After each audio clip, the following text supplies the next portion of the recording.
ఇవాళ మంత్రిగా పదవీ స్వీకారం నిన్న చేసి ప్రమాణ స్వీకారం చేసి ఇంకా శాఖ నిర్ణయించలేదు. ఇప్పుడు ఒక అరగంటలో నిర్ణయిస్తారు.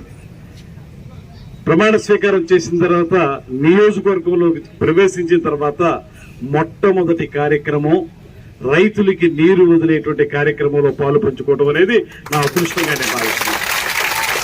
సమాజానికి అన్నం పెట్టే రైతు, ఆ రైతుకు కావలసినటువంటి సాగునీరును అందించేటువంటి క్రమంలో శేషారావు గారు చూపించినటువంటి చొరవ, ఇతర నాయకులు చూపించిన చొరవ, వీరందరితో కలిసి ఇవాళ నా మొట్టమొదటి కార్యక్రమం రైతన్నకు, మనకి పట్టేడు అన్నం పెట్టేటువంటి రైతన్నకి మనం సహకారం అందించేటువంటి కార్యక్రమంలో పాలు పంచుకోవడం అంటే ఒక రాజకీయ నాయకునిగా నాకు ఇంతకంటే కావలసిన అదృష్టం మరొకటి ఉండదనేటువంటి మాట మనం చేస్తాం.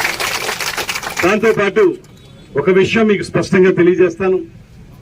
పెద్దలు శేషారావు గారు మాట్లాడుతూ చెప్పారు, చాలా విషయాలు చెప్పి ఎక్కడ ఏ సమస్య ఉన్నా ఎమ్మెల్యే స్థాయిలో కాకుండా మంత్రి స్థాయిలో పనిచేయాలనేటువంటి మాట నేను ఒక్కటే మీ అందరికీ మనవి చేస్తున్నా.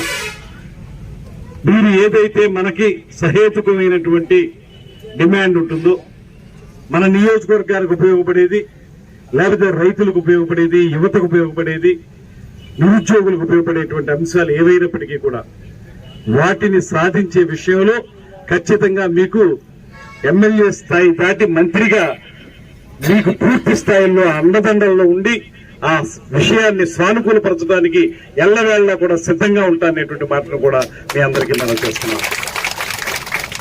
ఒక అద్భుతమైనటువంటి పరిపాలన ఇవాళ రాబోతుంది. మీరందరూ ఇచ్చినటువంటి అమోఘమైనటువంటి మెజారిటీ తోటి ఈ రాష్ట్రంలో ఒక ఎన్నడూ మనం చూడనటువంటి మెజారిటీలతోటి అనేక మంది శాసనసభ్యులు కూటమి ఏర్పడింది.